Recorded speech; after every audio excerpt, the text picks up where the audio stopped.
শাওন আসিল ফিরে, সে ফিরে এলো না।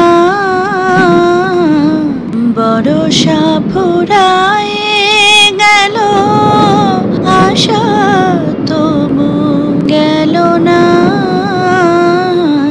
শাওন আসিল ফিরে।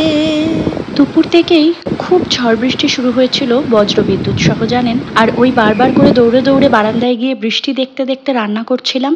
রান্নায় এক ফোঁটা মন ছিল না, যার ফলে রান্নাটায় একটা মস্ত বড় গন্ডগোল করে ফেলেছি। শুক্তো বানাচ্ছি। আমি সবার প্রথমে বেগুনগুলোকে ভেজে তুলে নিয়েছি, তারপরে করলাগুলোকে ভেজে নিচ্ছি। করলাগুলো ভেজে তুলে নেব, তারপরে এতে বড়ি ভেজে নেব। ডালের বড়িগুলো বড্ড বেশি তেল টেনে নেয়।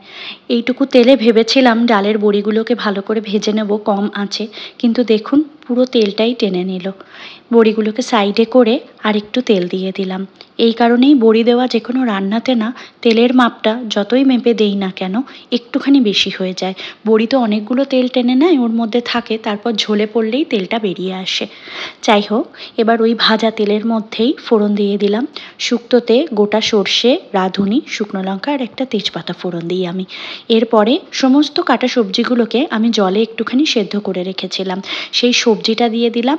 তার মধ্যে 1 পিঞ্চ মতন হলুদ গুঁড়ো দিলাম, আর এই যে একটুখানি লঙ্কার গুঁড়ো ভুলবশত দিয়ে ফেলেছি। এবার এই শুক্তোটা ঝাল হয়ে যাবে জানেন, এটা আর খাওয়া যাবে না। ছোট থেকেই দেখে এসেছি মাকে, শুক্তোতে একেবারেই উনি ঝাল দিতেন না। শুক্তোতে হলুদও অনেকেই দেন না, তবে আমাদের বাড়িতে 1 পিঞ্চ মতন হলুদ দেওয়া হয়, তবে ঝালটা একেবারেই দেওয়া হয় না। শুক্তো একটুখানি মিষ্টি মিষ্টি খেতেই ভালো লাগে।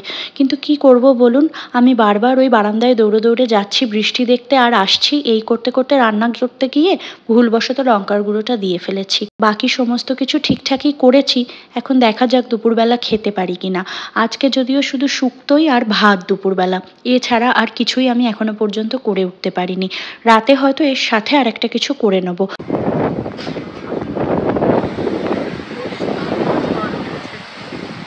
দেখাই, দেখুন বৃষ্টিও পড়ছে। নর্থ ইন্ডিয়ার এই বীভৎস গরমে এই প্রথম বছরটাতে আমার এতটাই মাথা খারাপ হয়ে গেছে যে আমি বৃষ্টি দেখে রীতিমতন চাতক পাখির মতন শুধু এই বারান্দা আর ওই বারান্দা লাফিয়ে বেড়াচ্ছি। আর এই লাফালাফি করতে গিয়েই কিন্তু আজকে রান্নাটায় গন্ডগোল করে ফেলেছি। এখানকার গরমে তো আমরা কেউই অভ্যস্ত নই, এটা আমাদের প্রথম বছর। তাই এই বছর গরমে এতটাই কষ্ট পাচ্ছিলাম যে প্রত্যেক দিন ওই একটা বা দুটো পদ দিয়ে দিয়েই আমরা ভাত খাওয়া সারছিলাম। খুব বেশি পদের রান্নাবান্নার ঝামেলাতে না যাচ্ছিলাম না। রান্নাঘরে দাঁড়িয়ে থাকাটা যে কি কষ্টকর, কেউ এসে না থাকলে বুঝবেন না। যারা এই নর্থ ইন্ডিয়াতে এসে থাকেননি কখনো, তাদের পক্ষে সত্যিই বোঝা মুশকিল। এখন সন্ধে হয়ে গেছে, আমি সন্ধেবেলায় একটুখানি ডিমের ঝোল বসালাম। 2টো ডিম সেদ্ধ করে নিয়েছি, ওটা হাজবেন্ডের জন্য, আর আমার আর মায়ের জন্য একটু অমলেট করে নিয়েছি। অনেক দিন অমলেটের ঝোল খাই না, ডিমের অমলেট করে ঝোল করে খেতে খুব ভালো লাগতো একটা সময়। তবে যা হয়, সময়ের সাথে সাথে তো অনেক কিছু পরিবর্তন হয়ে যায় মানুষের জীবনে, তখন অনেক পুরনো রান্না কিন্তু এভাবেই হারিয়ে যেতে থাকে। আমাদের বাড়িতে এক সময় এই ডিমের অমলেটের ঝোলটা ভীষণভাবে করা হতো। আমার বাবাও এটা ভীষণ পছন্দ করতেন, আর আমার মাও এটা ভীষণ পছন্দ করেন। মা ডিম সিদ্ধটা খেতে চান না, যার ফলে যখনই ডিম সেদ্ধ করে আমি ঝোল করি, মায়ের জন্য আমি একটা ডিম অমলেট করেই ঝোলে দিয়ে রাখি। ডিমের ঝোল সাধারণত আমাদের বাড়িতে একটু রিচ করে, একটু কষিয়ে ঝালঝাল করেই করা হয়। তবে আমি আজকে একদমই ডিমের ঝোলে ঝাল খুব বেশি দিচ্ছি না, বা খুব বেশি তেলও আমি ব্যবহার করছি না। শুক্তোটা এতটাই ঝাল হয়ে গেছে যে ডিমের ঝোলটাও যদি ঝাল হয় না, একদমই রাতে খাওয়া যাবে না। আর সারাটা দিন অফিসে খাটাখাটনির পর হাজব্যান্ড এসে রাত্রিবেলা খাবে, যদি দুটো রান্নাই এরকম হয় তখন ওরও অসুবিধা হবে। যদিও আমার হাজব্যান্ড ঝাল অত্যন্ত ভালোবাসে, আর ও যে লেভেলের ঝাল খেতে পারে সেই ঝাল আমরা কেউ বাড়িতে মুখে তুলতে পারবো না, এতটাই ও ঝাল খায়। ওর হয়তো অসুবিধে হবে না, কিন্তু আমরাও অবশ্য খেতে পারবো না জানেন তো। সেই কারণে একটু হালকা পাতলার মধ্যেই ডিমের ঝোলটা করছি। মশলা সমস্তটা কষিয়ে নিয়েছি ভালোভাবে, এবার এটার মধ্যে আন্দাজ মতন আমি জল দিয়ে দেবো। এখন হয়তো রঙটা একটু গাঢ় মনে হচ্ছে, তবে জল দিয়ে জল ফুটে উঠলেই কিন্তু এই ঝোলটার ঝোলের রঙটা আর এত বেশি গাঢ় থাকবে না। এই ঝোলটা একটু হালকা খেতেই আমরা ভালোবাসি। ডিমের যদি সেদ্ধ করে কারি করি তখন বেশ জমিয়ে ঝাল দিয়ে রান্না করি, কিন্তু ডিমের অমলেট করে কারি করলে খুব বেশি একদম ঝাল দিই না। এখন আলুটা সেদ্ধ হলে আমি ডিমগুলো এর মধ্যে দিয়ে দেবো। আলুটা সেদ্ধ হয়ে গেছে কি না একটু চেক করে নেব আগে। আলুটা সেদ্ধ হয়ে গেলে ডিম সেদ্ধ দুটো আর যে অমলেটগুলো আলাদা করে সরিয়ে রেখেছি সেগুলো দিয়ে দেবো। দিয়ে আর বেশিক্ষণ রান্না করব না, আর একটু কিছুক্ষণ ঢেকে রেখে দেবো যাতে ঝোলের যে জালটা হয় সেই জালটা হয়ে যায়।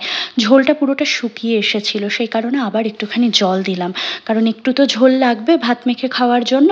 আর একটু লবণটাও কম মনে হয়েছিল, তাই লবণটাও অ্যাড করে দিলাম। ব্যাস, রান্না একদম কমপ্লিট। এবার এর মধ্যে আমি অল্প সামান্য পরিমাণে গরম মশলার গুঁড়ো মিক্স করে দেবো। এটার মধ্যে ঘিও দেই অনেক সময়, তবে এখন আর ইচ্ছে করছে না গরমের মধ্যে ঘি দিতে। তো আমাদের রাতের রান্না কিন্তু রেডি হয়ে গেছে। এই যে ডিমের হালকা পাতলা একটা ঝোল, আর তার সাথে সেই ঝাল ঝাল শুক্তো। জানি না হাজব্যান্ড শুক্তো খেয়ে কী বলবে আজকে। তো আজকের ভিডিওটা আপনাদের কেমন লাগলো আমাকে অবশ্যই কমেন্ট করে জানাবেন। যদি ভালো লাগে কাইন্ডলি একটা লাইক করে দেবেন, আর বাউন্ডুলে বংস চ্যানেলটির পাশে থাকার জন্য সকলকে অনুরোধ করছি। সকলে ভালো থাকবেন, সুস্থ থাকবেন, দেখা হবে খুব তাড়াতাড়ি। আজ তাহলে আসি।